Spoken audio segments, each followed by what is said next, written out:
मैं सभी राज्यों से निवेदन करना चाहता हूं कि आप गंभीर हो जाओ। खाद की एक बोरी भी फालतू नहीं जानी चाहिए, एक बोरी भी फालतू नहीं जानी चाहिए। और इसलिए फार्मर आईडी के काम को 2 महीने में पूरा करना है।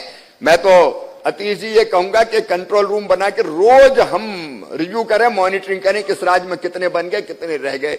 मैं माननीय राज्य के मंत्रीगणों से भी कहना चाहूंगा, मुख्यमंत्री से भी मैं बात करूंगा, लेकिन आप इसकी मॉनिटरिंग अपने राज्य में करें। यह बहुत जरूरी है कि अपना खाद किसान से वंचित ना हो। और इसलिए फार्मर आईडी का उपयोग करके जो सिस्टम बनाने वाले हैं, जिसकी चर्चा हुई है, उस सिस्टम से ही हम खाद देंगे, ताकि एक बोरी भी फालतू ना जाए।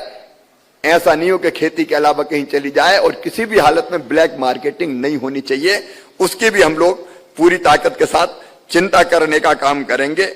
मित्रों, कई विषयों पर बहुत विस्तार से चर्चा हुई है, उनमें से एक एक के बारे में बात मैं नहीं करूंगा, लेकिन दिल में दर्द होता है किसान होने के नाते भी और कृषि मंत्री होने के नाते भी। अभी हमने प्रेजेंटेशन देखा नकली खाद और नकली पेस्टिसाइड का, जरा गंभीरता से सोच के देखो हम कितने गंभीर हैं, हम कितनी कार्रवाइयां करते हैं।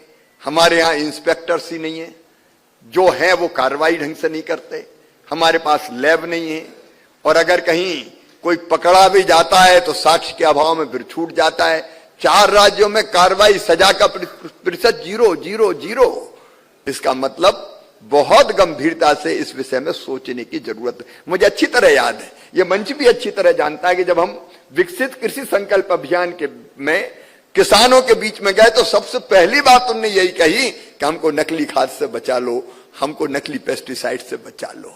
और इसलिए मैं कहना चाहता हूं 5 राज्यों से, उनके अधिकारियों से भी, कि इसमें कठोरतम कार्रवाई, जो चीजें प्रेजेंटेशन में आपको बताई है मुक्तानंद ने कि ये कमी, ये पूरा होना है, आप पूरी ताकत के साथ उसको पूरा करें। भारत सरकार आपको हर संभव सहयोग करने का प्रयत्न करेगी। और जैसे राजस्थान ने कार्रवाई करके बताई है, हर एक राज्य अगर उस स्तर पर कार्रवाई कर दे तो किसी की हिम्मत नहीं होगी कि नकली वो बेच पाए।